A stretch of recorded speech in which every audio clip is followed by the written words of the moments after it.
While a good signal path is of great importance to record a good quality sound, it is not the only factor you need to think of while recording at home. The spot, distance and angle of the microphone from the source makes a huge difference. Welcome to the Neumann Home Studio Academy. I am Meghdeep Bose, and in today's episode, I'm going to tell you how to mic a tabla and a sarangi and how the tone differs with just a minor change in the microphone position. In the previous episode, I told you about the history, playing techniques, and how the environment needs to be considered while recording any instrument. And in this episode, we'll take this a step further. Miking a tabla can be a little tricky in a home setup, but with Neumann TLM 102 or 103, you can do it like a pro. If there's lesser space for a microphone, you can go for a TLM 102 since it's compact.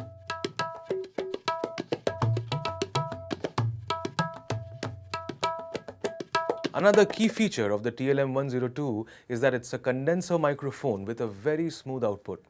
It also has a deep but defined low end. Now coming to the mic placement techniques, for mono miking you can use the TLM 102 positioned 3 to 4 inches from the middle of daya and baya for great output.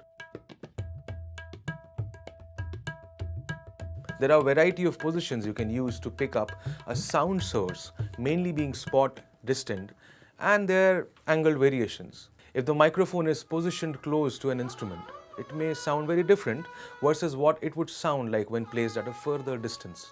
To mic a sarangi, you can place the microphone a couple of inches away from the instrument at the same level of the bow, pointing to the spot where the bow meets the strings.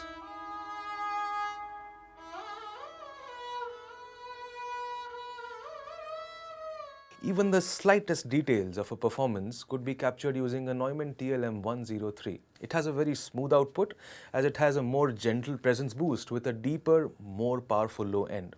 Well, let's dig deeper into the various techniques of mono recording. Let's start with understanding spot miking technique. This technique is used to create a clear, tight present sound.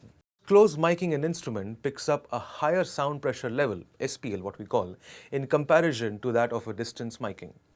We'll use the Neumann TLM 102 for this since it's very compact.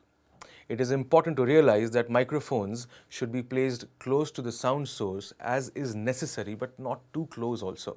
If the microphone is placed too close, the sound wouldn't have enough air around the instrument and hence won't allow it to breathe, which may not be suitable for certain kind of genres. Now let's try the same mic with the angled variation. The angled miking is a popular way of miking the tabla. It's just that instead of facing it perpendicular, we angle it to either chatti or the baya depending on the kind of information we want to retain from the instrument.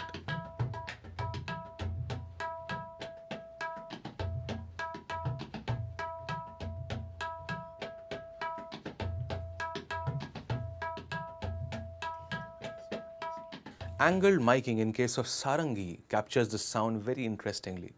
You can achieve various tones either by placing the microphone on the bridge and then angling it to the spot where the bow touches the strings, or just the opposite.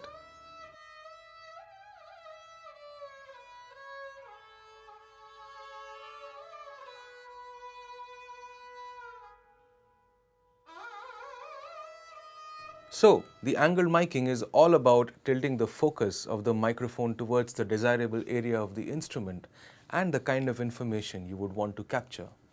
Let's move on to the distance miking. The distance miking involves positioning microphone at around a meter's distance or even more from the intended sound source. However, the distance of the microphone from the source could vary from space to space. The technique is used to preserve tonal balance and add natural ambience to a sound. A natural tone balance will often be achieved by placing the microphone at a distance roughly equal to the size of the instrument or the sound source. The distance miking is often used to capture a large instrument ensemble, such as symphony orchestras. In such a situation, the capture relies upon the integrity of the acoustic environment and the microphone is placed at a distance such that it strikes an overall balance between ensemble and the environmental acoustics.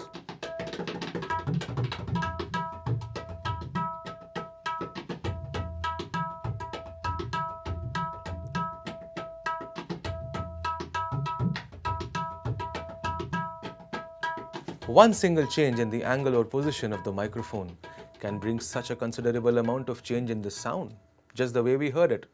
So, these were the different microphone positions that you can use to record a tabla or a sarangi in your home setups. In the next episode, we will see how different microphones can create stereo images with different recording techniques. Stay tuned.